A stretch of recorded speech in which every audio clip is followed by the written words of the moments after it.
What's up, guys? Coach right here.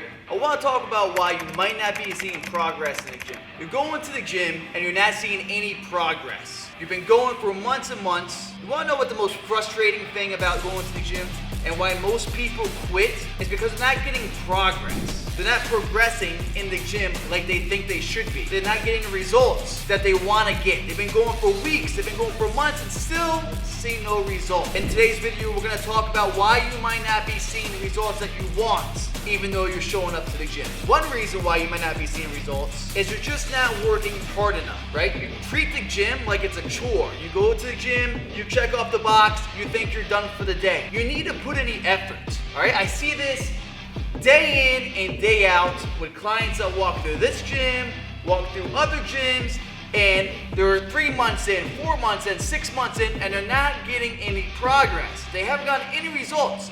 And the reason isn't because of their programming, isn't because of the genetics, it's because they're not putting in the actual work. They're not pushing themselves hard enough. And in the beginning, it is hard to gauge how hard you are working, right? One of the ways you can do this is RPE, the rate of perceived exertion. How much effort you put in. If I walk up to you and say, hey John, how hard was that that last set of back squats you did? Oh, it was like, one of the ways to gauge how hard you're pushing is RPE, rate of perceived excursion, right? So if I say, you just did a back squat, a set of back squats, you did 10 reps, and I say, hey John, how hard on a scale of 1 to 10 was that last set of back squats for you? Like, it was like a 7 out of 10.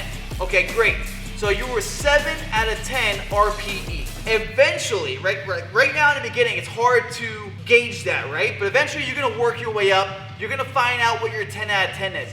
From there, once you find out what your 10 out of 10 RP is, you can find the rest of the numbers. So therefore, every week, you should be progressively overloading, all right? That's another thing you want to do. Every week, you should be going off of some kind of higher RPs, 8 out of 10, 9 out of 10, 10 out of 10. This is how you push yourself. This is how you gauge, all right? So if something's going out on back squats, you're supposed to ascend each set. I mean, each set should be getting one level higher in the RPE scale. Maybe the first set's a 8 out of 10, second set's a 9 out of 10, third set's a 10 out of 10, and the fourth set is another set of 10 out of 10. You are pushing yourself to the limit, right? There's other ways of doing this. There's going on R&R, reps in reserve. You can also go off of percentages, but this stuff is kind of a little bit harder to gauge than RPE. Another thing you want to look at, guys, is your program that you're following, right? It doesn't have to be rocket science, but it should be progressive overload. You should be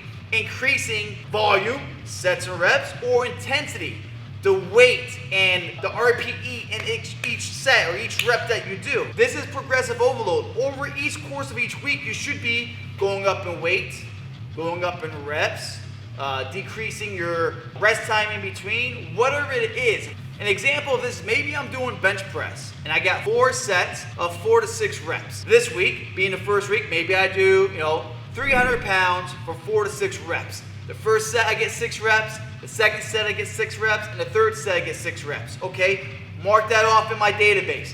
Next week, when I come back in, or the next time I do bench press for the 4 to 6 reps, because I hit 6 reps each time, I hit the higher threshold of that set, I am then going to up the ante a little bit. I'm gonna add some weight. I'm gonna add 5 pounds, or I'm gonna add 10 pounds. Maybe this time I go from 300 to 315, and I get 6 reps my first set. I get 5 sets my second set. I get 5 reps my third set.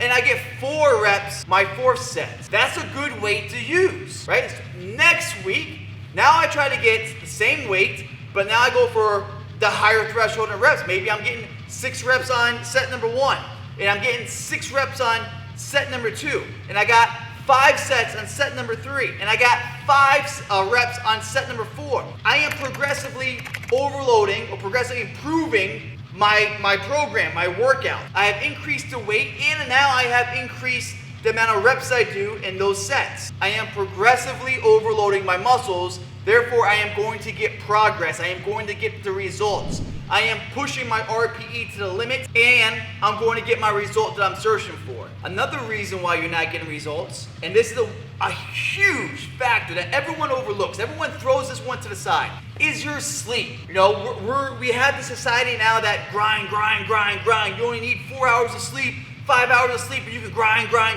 You're gonna burn the candle at both ends. There is a time to grind like that. You know, when you're starting your business and you're doing all these things, yeah, you're gonna lack on sleep. But if your goal is to transform your body, whether that's to lose weight, gain weight, perform at your best, you have to get 8+ hours of sleep. It's different for everybody. Some people need 8, some people need 9, some people need 10.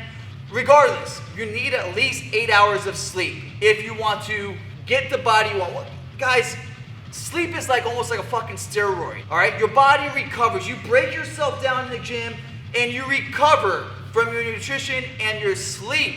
Your sleep is a crucial factor if your body is going to perform the way you want to perform. And it's not just about hours and quantity of sleep, it's about the quality. There are some things that you can do to help improve your sleep. Things I do that people think are kind of weird. It is kind of weird, but it works for me. You know, one is I sleep with a mask on. I have this mask that wraps around my ears and my eyes, and it blacks out the room. I'm addicted to it now. I love the mask. I have like 8 of them, just in case, you know, I have ones in different bags. Just make sure I never forget if I travel somewhere. It makes a huge difference in the quality of your sleep. Another thing you can do to improve your quality of sleep is getting earplugs, right? I buy the ones for swimmers. It's like a wax ball. You heat it up in your palm of your hand, and you stick it in your ear, and you sleep at night, you can still hear something. Someone breaks into your house, you're gonna hear that. That's loud enough. But what it does, it buffers out the snoring. It buffers out the dogs walking on the hardwood floors, and you hear their nails going, that little shit like that, even though it might not wake you up to where you sit out of bed and look around, you still hear that. Your brain's still saying, what the hell is all that noise? But with these earplugs in, totally cancels those out. It buffs them out so you don't hear them. Man, huge freaking difference, guys. So mask for sleeping, earplugs for sleeping. A new thing I'm doing is nose strips, right? I seen Alex Hormozi always wear the nose strips and stuff like that, and I didn't understand what it's for. I was like, you know what, one day I'll try.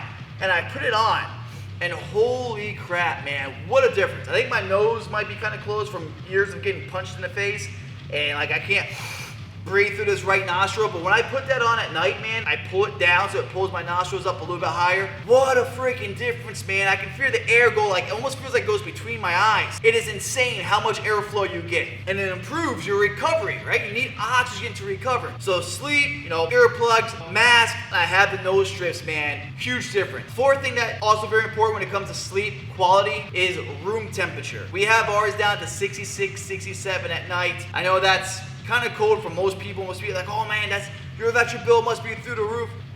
It's a little spicy, but I get my quality of sleep, man. That's more important to me than an extra $30 on a light bill each month. 67, I think it's like 64 to 67 is ideal for sleep range for temperature. We have ours at 67. Huge difference, guys. Make sure the room's nice and cold at night. Your body needs to cool down to fall into a deep sleep, and your body's in a circadian rhythm where it starts to warm up towards the end of the night, beginning of the morning. It starts to warm up, and that's when your body wakes up. You wake up automatically when your body starts to warm up. So make sure that your room is set as something cool. The reason why sleep's so important is you have to let your central nervous system rest, recover, and reset. When you're burning the candle at both ends, guys, you're trying to go to the gym, you're trying to perform your best, you're not going to be able to contract as much as as hard as you can. The central nervous system is like, fuck you, dude, we're tired. Guys, you have to rest. Having programmed rest days, active recovery days is a must, but sleep, like I said before, is like a steroid, guys. You need to let the body rest. You need to let the central nervous system rest and recover. Very important.